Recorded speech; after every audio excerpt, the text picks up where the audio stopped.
Welcome to another episode of Slamdown. Today's show we're going to be covering Raw. Now, first thing I am going to say, Raw wasn't as bad as its previous been, but it wasn't good either. That's the best way I can put it. I can't really say. I think it's more of the cutscenes that made Raw than the actual matches itself. We saw an entertaining scene where Mick Foley confronted Chris Jericho and Kevin Owens. Obviously, they were saying the past was a ruse. They're still best friends. Bloody, bloody, blah. So bloody boring. But Mick Foley wearing his Christmas shirt, and even he admitted it was horrible, but not only informed Owens that he once will defend again the championship against Roman Reigns again. Really, WWE? You're going to give us repeat matches all over again? Jesus. I look forward to the Royal Rumble, but I won't be looking forward to this match. Just, wow.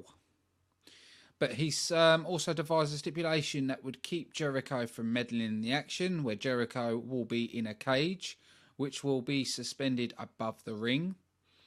And there was a bit of a comedy scene where Mick Foley got him in the cage, so looked test the flooring out, locked it, and then said to Jericho it would only go up when he gives the signal like this.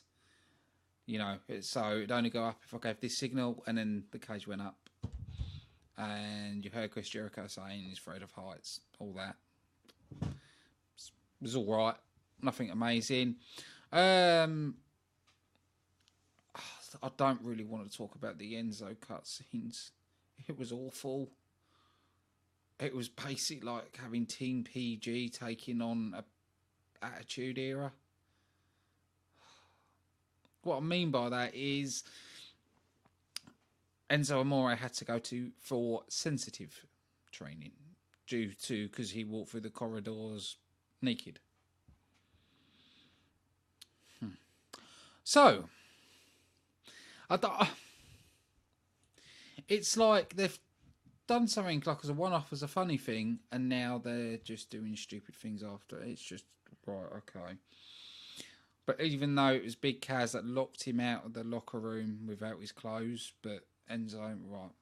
Okay, WWE. We'll go with this one. So he goes in a room, and then you see Mahal, Bo, and Bob Backlund, and Darren Young. Darren Young and Bob Backlund were there for about respecting each other. Bo was in there.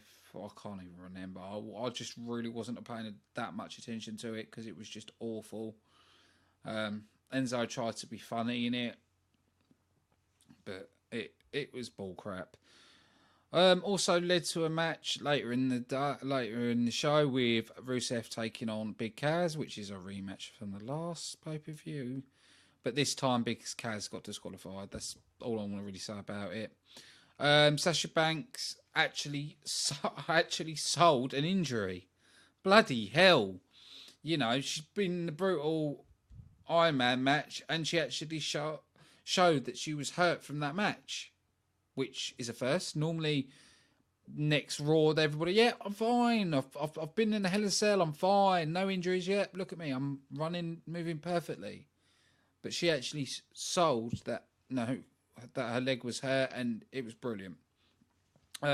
We saw Nia Jax confront her and throw across the ring. After that, we had Celtic Alexander taking on Noam Dar. Because at 2:05, Noam Dar says he wants Alicia Fox. Right, you bring Noam Dar as a good guy, but suddenly he's just turned heel for no fucking reason. This is the problem, again, with the bloody WWE. Whose idea is it suddenly to turn someone heel all of a sudden? He's a heel because he wants Alicia Fox. He was a good guy. Nah, let's turn him heel. What? There was no plot. There was no reason. There was no start of a turn of heel. It just happened just like that after a match because he said he wanted someone's girlfriend. What the hell is going on with wrestling? Seriously. Christ. But Celtic Alexander got the win. Because this doesn't count as a proper match because the Kaz one, it was no DQ. It was probably about a 1 star. Because I know Noam Dar's a lot better ability than what the WWE letting him be. We saw the Raw Tag Team Champs. I'm not even going to talk about the cutscene. Team up, well, Raw Tag Team Champions Cesaro and Sheamus teaming up with the New Day to taking on Luke Gallows, Carl Anderson and Shining Stars. So burying Luke Gallows again and Carl Anderson. Please leave the WWE. Go back to New Japan. You get treated better there. But the weird thing for me, they give Cesaro and Sheamus new titles. There was no need for new titles. It's suddenly now Raw titles have got to be red. SmackDown colours have got to be blue. Just why? There was nothing wrong with the current titles Raw was using, but alright. Is this what you're going to do? And then when the brand split finishes, you're going to put both titles back together and they're going to go back to being bronze. But we saw Cesaro and Sheamus and New Day win. That's about it. It's nothing really that entertaining. We saw Rich Swan calling out Neville, confronted him. And then Neville started attacking Rich Swan, which, you know, when the fans are cheering Neville, you know you've messed up the cruiserweights. But then we saw TJ Perkins come down and the Brian Kendrick come down, and it all Neville put down Rich Swan and TJ Perkins quite easily, which is sort of burying them a little bit, but it was just awful.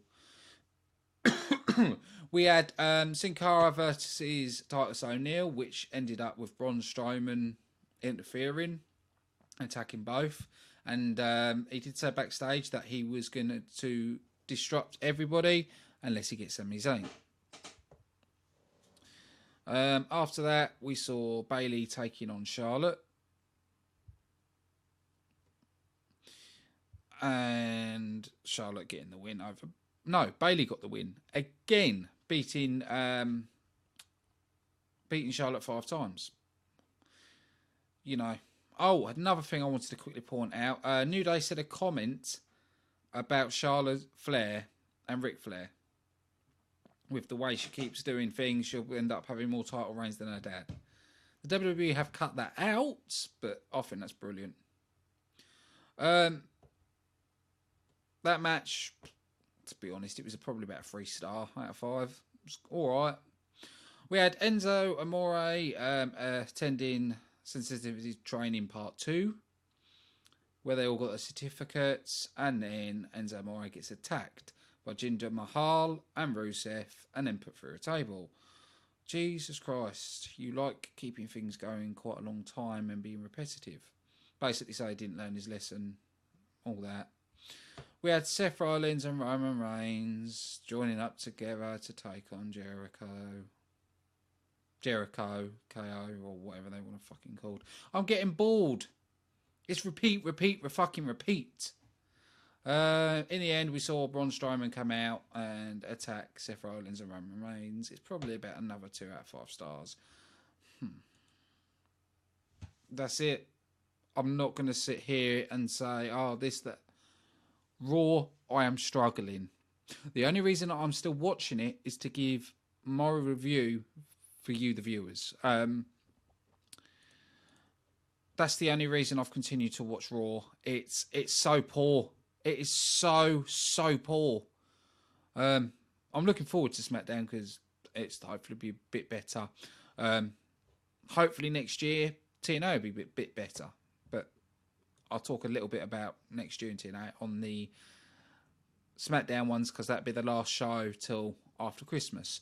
Talking about next show after Christmas, I will be on tomorrow, but I will not be on next week. I won't be on next Monday, Tuesday, or any of that, because I'm away for the Christmas holidays. Once I'm back from the holidays, I will announce on Twitter when we continue. I might have to cover a couple of Raws or a couple of SmackDown. It all depends on when I get back and everything else. But yeah, there's no more I can say. It's leaving it at that. It just as flat as the pay-per-view. I've got to be honest on this. So I want to say a big thank you to everybody watching. If you disagree with me or you have other opinions, don't forget to put that in the comments, or you can tweet us at slamdownlive. Or if anybody's interested, you can go on the slamdown.co.uk. And I have just added the snow effects to the website to get you in the Christmas mood. So, I'll see you all tomorrow.